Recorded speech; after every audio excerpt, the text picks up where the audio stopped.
when YouTube kids get exploited, bro. I just seen this video, man. I don't know. I gotta see this video on how they're exploiting kids on TikTok, YouTube in general for content. So let's see what's going on. What happened? And you need to be careful with this little hand because this little hand is gonna get on my wife. We're done having kids. He flipped them all. Yeah. You ever hear the phrase, family is everything? I don't have friends. I got family. Yeah, not on YouTube. On YouTube, family is content. Little Timmy's tantrum, views. Baby's first steps, views. Somebody forgot to flush the toilet, boom. Skibidi toilet views. is crazy. But the deeper you go into the family vlogging rabbit hole, the more it starts to feel like a dystopian Netflix Oh, special no one man. asked for. Was that fun? No, God! And she said the cutest thing. I thought it was so cute. Yes! Yes! She probably said nigga. Yes! Yes! And I started laughing. She said, "Dear Heavenly Father, please help me." No! No! She did not say that shit. Yo, it gets to a point, bro. Okay, I've seen enough, bro. I don't even gotta go into this video for real to know what they're about to, what he's about to talk about, what he chefed up, what he cooked up. I already know what he's about to say, because your kid did not say that shit, bro. Exploiting kids is crazy, bro. They really do that all over YouTube, and you guys, and they don't even see it. They're exploiting their kids for other kids' enjoyments, gang. Like, it's actually sad, bro. I'm not, especially that Ryan's tour review, bro. What is he, like 13 now, and he's still making them videos? I think he retired recently, to be honest. Like, thank God, bro. He's finally free from that fucking, like, but honestly, it's really sad out there, bro. And then the OF content sucking up, like, the kids' brains, bro. Like, it's actually bad, bro. It's getting to a point at, like, for real. Going to be going back to China to adopt another child. And it gets worse, because behind every smiling thumbnail is usually a kid being worked like an unpaid intern. I love you, Miss Beck. Come here, come closer for the video. Come closer. Come closer. Act like you're crying. Really quick. I didn't cry. Let's start with the absolute heavyweight champion of yikes. He Ruby Frank. said I am crying. Bro, how does this go viral? Yo, how does this Come here, get come closer. unedited? For the video. Come closer. Come closer. Act like you're crying. Really quick. I didn't cry. Let's start with the absolute heavyweight Bro, champion of that can't be Ruby that can't be Frankie of real. 8 passengers. I'm only gonna say it one more time, and then you're gonna lose the privilege to eat dinner. At first glance, What? Ruby Frankie looked like your run-of-the-mill No. suburban mom. Minivan, 6 kids, always No. screaming about screen time. Her channel, 8 passengers, had millions of followers. The videos, You just can't good old eat? family Like, fun. what? Morning routines, sibling squabbles, the occasional deep-fried Mormon lesson about modesty. But as the years went by, fans started to notice a certain vibe. It was taken away for 7 months and then you give it back like a couple weeks ago. I don't think our viewers know. Like that time Ruby casually mentioned her teenage son had to sleep on a beanbag for 7 months as punishment. Or when she bragged about taking away her kid's lunch and said, if you're hungry at school, it's your own fault. Ruby was just running her house like a medieval torture chamber. To bed maybe like once every 8 months. Like, it's been a very long time since she wet the bed. I was like, oh darn it, that's all right. Just go sleep on the floor in the bath. Fast forward a few years, and Ruby decided to pivot her career. She linked up with Jody Hildebrandt, a therapist whose advice sounded less like psychology and more like something you'd hear at a cult initiation. Together, they created Connections, a program that supposedly empowered families, but mostly taught parents how to guilt trip their kids into submission.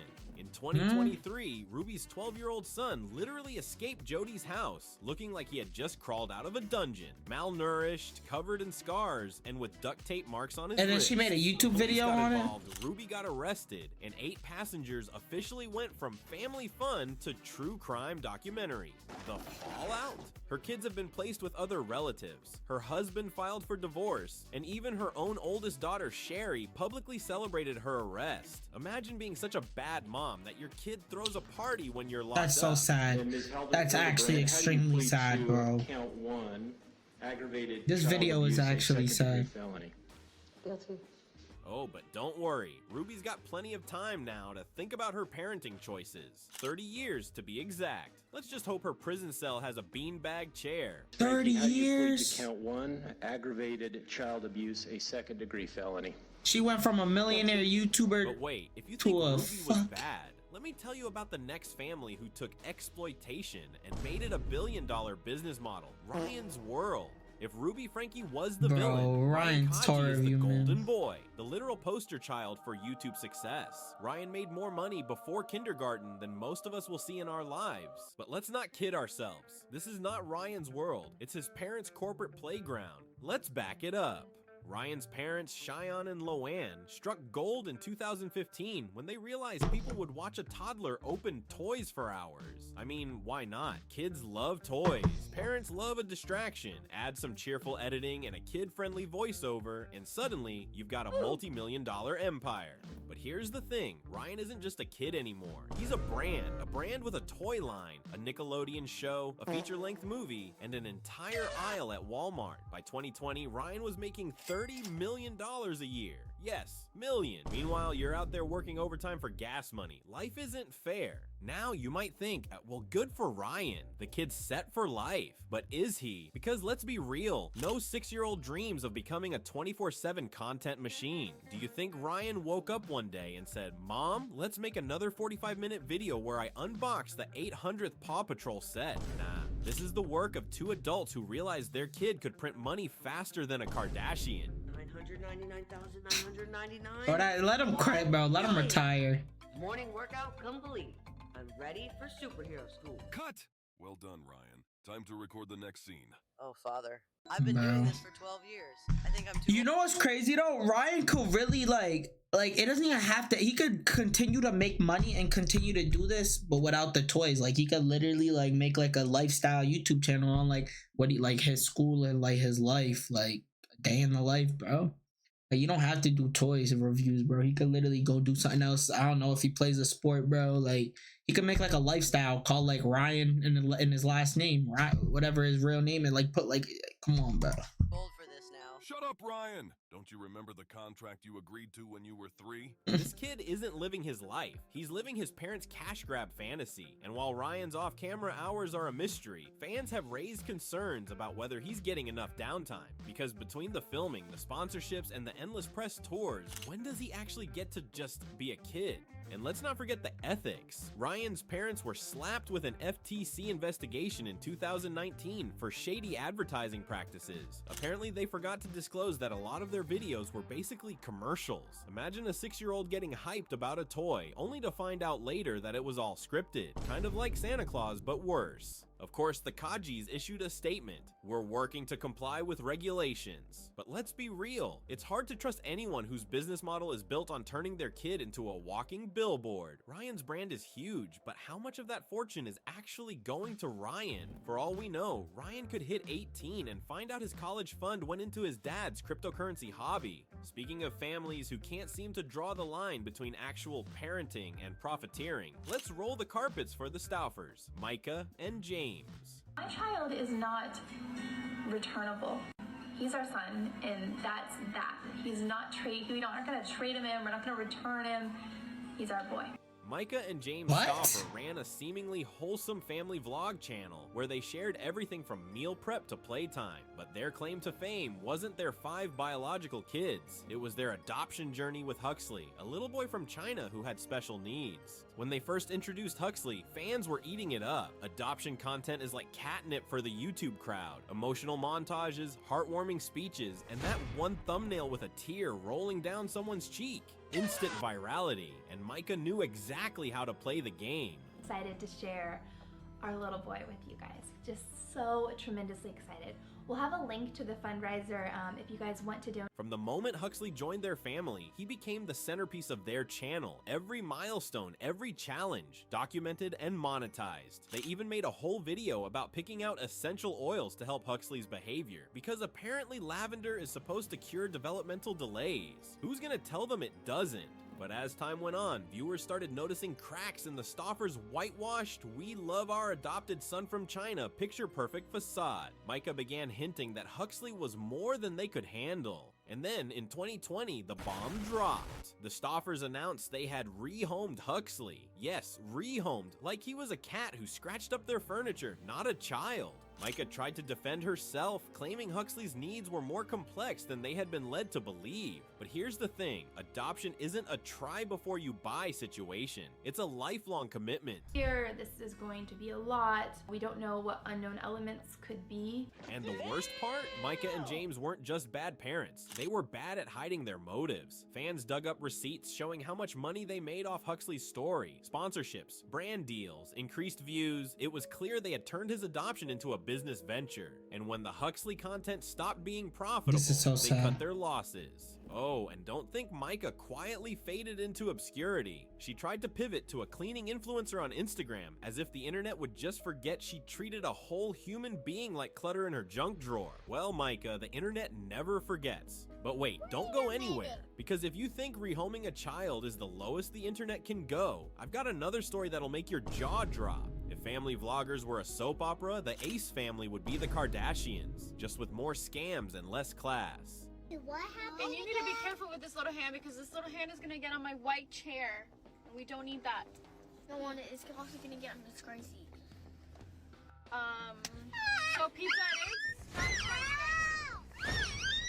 Austin McBroom and Catherine Pays built their empire on aesthetic chaos, choreographed pranks, over-the-top house tours, and the kind of PDA that makes you want to file a restraining order. With their 3 kids in tow, they raked in millions. But behind the Instagram filters and luxury cars, a mess so big it could have its own reality show. Oh wait, they already tried that. Let's start with Austin, the self-proclaimed family man. This dude loves to flash his wealth like it's a TikTok trend. Lamborghinis, mansions, private jets. It's all part of the Ace brand. But what's also part This of the video is brand? crazy. Lawsuits. Turns out, Austin's business acumen is about as solid as a toddler's Lego tower. You did not know. Big Z, right? I would say yes, but as of recently, there's somebody new. I don't cheat like that. I don't know that person. I know you don't. One of the Ace family's biggest scandals involved their infamous basketball charity event. Austin hyped it up as a fun way to give back, but the only thing it gave was scam vibes. Ticket holders complained about unfulfilled promises, and rumors swirled that the charity aspect was more suggested donation than actual philanthropy. Add that to the McBroom family's history of unpaid contractors, shady business ventures, and questionable sponsorships, and you've got yourself a financial train wreck. And then there's Catherine, the queen of let's talk about it in a YouTube video. Whenever the Ace family gets caught in drama, which is always, Catherine's go-to move is to whip out her notes app and post a cryptic apology about misunderstandings. But when you're pushing $50 lipsticks that fall apart after one use, Ace Baby lip kits anyone, the misunderstandings start to pile up. For a long time in I need some water. So this is like But let's get to the part that really matters, Okay. the kids. Because while Austin and Catherine are busy flexing their lifestyles, their 3 children are practically content workhorses. Every milestone, every tantrum, every moment of their young lives is packaged, edited, and uploaded for millions to see. Privacy, That's crazy. Never heard of it. And don't get it twisted, those kids aren't playing pretend. The Ace family is a full-time job filled with staged pranks and brand deal scripts. Need proof? In one video, their eldest daughter, Elle, literally told Austin she didn't want to be filmed anymore. His response, "It's for the vlog, baby." Imagine being told your autonomy takes a back seat to daddy's clickbait. your channel, guys. What's going on, everybody? So right. Also remember that time they uploaded a video titled "We Lost an Ace Family Member"? You think someone became unalive, right? Nope. They were talking about a terminally ill girl named Emery who wasn't even part of their family. Instead of honoring Emery's life, they made it about themselves. We're so sad, but also here's Austin's boxing match, link in bio. The shamelessness is almost admirable, almost. Of course, the That's Ace so family fucking defends themselves disgusting. by saying their kids will thank them for the opportunities they're creating. But here's the thing, no amount of trust fund money can buy back a childhood spent under the harsh glare of camera lights. And when those kids grow up and realize their most vulnerable moments are immortalized on the internet forever, therapy's not gonna be cheap. I lied to myself for That's a crazy. very long time. And I was not happy. And my main priority was always my kids and my family. Catherine and I have mutually separated. No, we didn't, because that's when this nigga started acting dumb as shit on the internet. It hasn't been easy for us the last few years, and that must have been clickbait. Are they together still? And it's not even real ink. What the hell is this? Where you been putting your dirty clothes? Is that where dirty clothes go, or do they go downstairs in the goddamn laundry room? The channel racked up hundreds of thousands of subscribers, but no amount of ad revenue could justify the chaos that unfolded in those videos. Cody and Emma, two of the younger kids, seemed to bear the brunt of the so-called jokes. Cody in particular was often reduced to tears as his parents berated him on camera, sometimes with the rest of the family egging it on. It was as if they were running a boot camp for trauma bonding. Clean this damn room! Cody, that's not clean. Throw in all this in the... What the...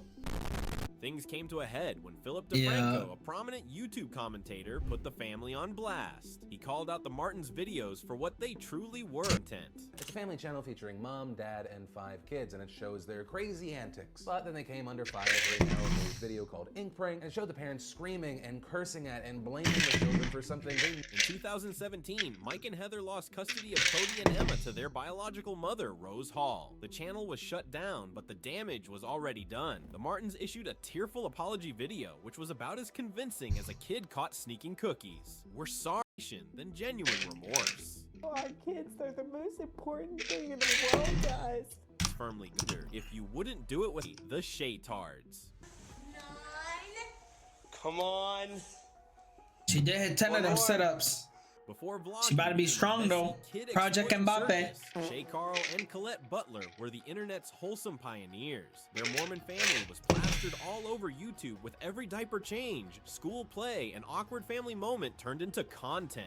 Their kids, constantly in the spotlight, starring in what was basically a daily reality show without ever signing up for it. But hey, happiness is a choice, right? That's what Shay Carl told his millions of viewers as they watched his family grow up online. The trouble started when Shay Carl co-founded Maker Studios, a YouTube network that Disney later acquired for a casual $500 million. The Butlers upgraded their lives to a sprawling Idaho estate, complete with horses. The kids, they went from being adorable content to adorable millionaires. Though the whole putting your childhood on the internet thing started to feel a bit creepy. And just when you thought things couldn't get weirder, Shay's not so happy DMs to a webcam girl leaked in 2017. What? He went from family man to scandal magnet overnight. Like, some could be angry, some could be sad, some could be depressed faces. You can like choose how. Cards became a cautionary tale about what happens when you turn your family and your kids into content. And while the Shaytards were showing us the picture-perfect family, Colleen Ballinger was yet again reminding us that even Miranda Sings' family-friendly life had some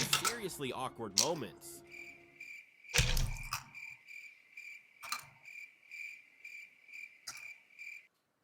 Became a viral sensation, complete with a Netflix series and sold-out tours. But as it turns out, the real-life Colleen was far more controversial than her red lipstick alter ego. In mid-2023, Ballinger faced a wave of allegations involving inappropriate interactions with underage fans. Screenshots and testimonies emerged, detailing how she had sent personal items like lingerie to minors and engaged in inappropriate conversations under the guise of being relatable. One particularly unsettling revelation was her tendency to involve young fans in her content decisions, blurring the lines between audience and friend. I don't know what part of my brain was missing at the time that I thought, oh, this is a normal, silly thing to do. I should have realized and recognized how dumb that was and never... If that wasn't enough, her response to the allegations was nothing short of baffling. Instead of issuing a traditional apology, Ballinger posted a 10-minute ukulele song where she essentially blamed cancel culture for her woes. The internet was dumbfounded. Was it satire? A nervous breakdown? Who knows? What we do know is that it was a PR disaster. What are we gonna eat today? Amidst the fallout, Colleen's involvement of her own children in her content drew further criticism. Fans argued that her chaotic personal life and public controversies had no place in a family setting. While her kids were too young to fully grasp the situation, fans were worried about the long-term impact of growing up in the shadow of such scandals. Colleen's Fitness stepped away from YouTube, and her Netflix series was quietly removed from the platform. As for her kids, we can only hope they grow up far away from the mess their mother left behind. But hold up, Colleen's got nothing on the LeBrants. They've taken Christian wholesome to a level where you're not sure if you're watching a vlog or attending a mega church service. But everybody doesn't really understand or know that, and it's kind of This was a really, really, and it sounds silly, this was a really big deal to every kid who was really looking forward to just like the night with us. The LeBrant family. If Pinterest and Bible Study had a YouTube channel, it would be these guys. Cole and Savannah LeBrant are the picture-perfect Christian family, but their real specialty, using their adorable kids to rake in views. Every thumbnail has their kids front and center, whether they're dancing, praying, or just being cute. Their life is like a carefully staged Instagram photo, except for the whole exploiting your kids thing. With Coleslaw, I call him Coleslaw, Cole and Savannah LeBrant, they released a video, and we got to talk about this today because what they did leading up to this video is disgusting as far as I'm concerned. Now, things took a sharp turn in 2019 when they posted a video titled, "She Got Diagnosed with Cancer," only for viewers to find out their child didn't have cancer. It was like clickbait taken to a new twisted level. The backlash was intense. That's not even People funny. accusing the LeBrants of using their kids' health scares for views, but that didn't stop them. They've kept their kids front and center in every family vlog, and many viewers have pointed out how uncomfortable it is to watch these children grow up under the pressure of keeping their parents' YouTube cash flowing. Sure, the LeBrants talk a big game about faith and family values, but when your kids are more content than children, it kind of blurs the line between family time and a monetized performance. And if you thought family vlogging had already hit rock bottom, Jordan Cheyenne busted out a shovel and dug even deeper, accidentally giving us the ultimate behind the That was so funny. reel of how kids are That was so turning into cash funny, cows. bro. That's messed Known for up. her sunny boss babe vibe. That's messed up, Jordan but built her bro, that brand video around was so being the funny, queen bro. of balancing family, fitness, and finances. But in September 2021, that perfectly curated image unraveled faster than a glitchy thumbnail. The incident in question, a now infamous video where she coached her visibly upset son to look sadder for a thumbnail right after talking about their puppy's illness. Yep, she turned her crying kid into clickbait. If you could pray for us, we appreciate it. I love you guys. Bye. Come here. Come closer for the video. Come closer. Come closer. Come closer. Put your head right here. Come closer. Closer down. Put your head down here. Act like you're crying. Really quick. I am crying. Go like this. No, Mom, I'm actually seriously crying. No, I know, but go like this for the video. Yeah. No. Like this, put one hand. No, bro, I'm sorry though. This is crazy, bro. This is not even supposed to be funny. Yo, she's really exploiting. Like, how you forget to end the video? You better, yo. That's why when you're editing, bro, you better be precise as a bitch. Cause yo, that is. Imagine you building a whole $1 million subscriber empire on YouTube for years just for all that shit to get shattered because you forgot to edit one thing, bro. Like, it gets to a point. It's actually crazy. Bro, and she really sat here and was like, yo, I know you're crying, but put your head right here. Do this for the video, bro. Look at his face. Yo, bro, it's not even funny, bro. It's just like, that was so unexpected. But really, bro, this whole video, bro, yo, it just gave me a new perspective on kids on YouTube. I don't think I could see them the same no more. Like, now there's gonna be every type of doubt. Say if I watch like a family channel video, that in the back of my mind, I'm gonna think, yo, are they being exploited? Because this is actually crazy on how many people are getting exploited and we don't even see it. We just see it as content. We don't even look past on how really like bad it is. Hand up, like this. No, go like this. Put your hand like this. But let them see your mouth.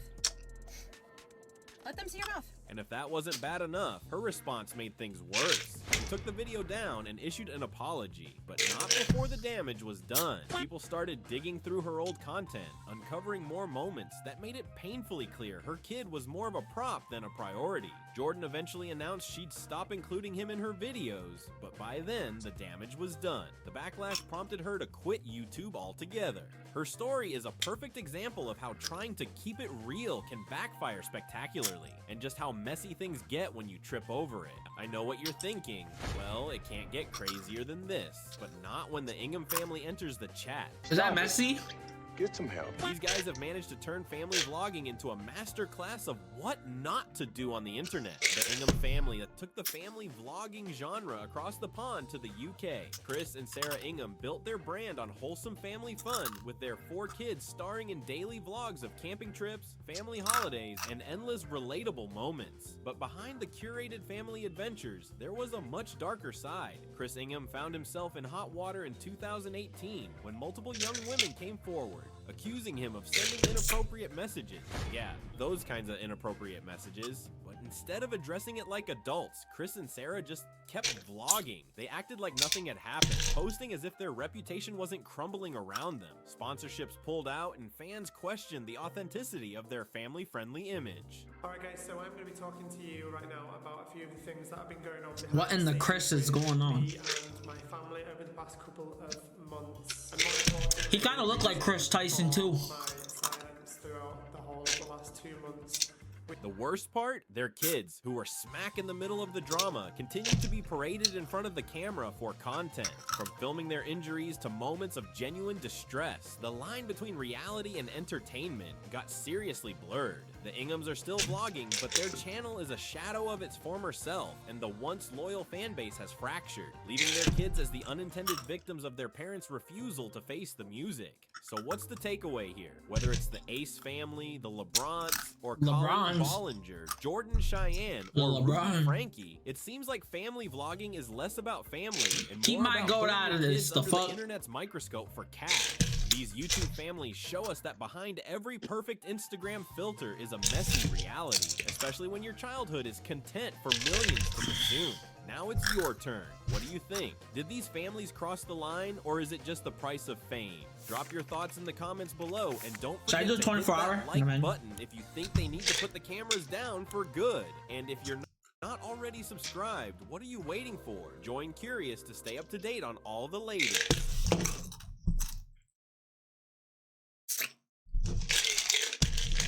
That was a good video. Well put together video. But bro, this was actually sad. Like I'm like no joking, this was actually a sad video.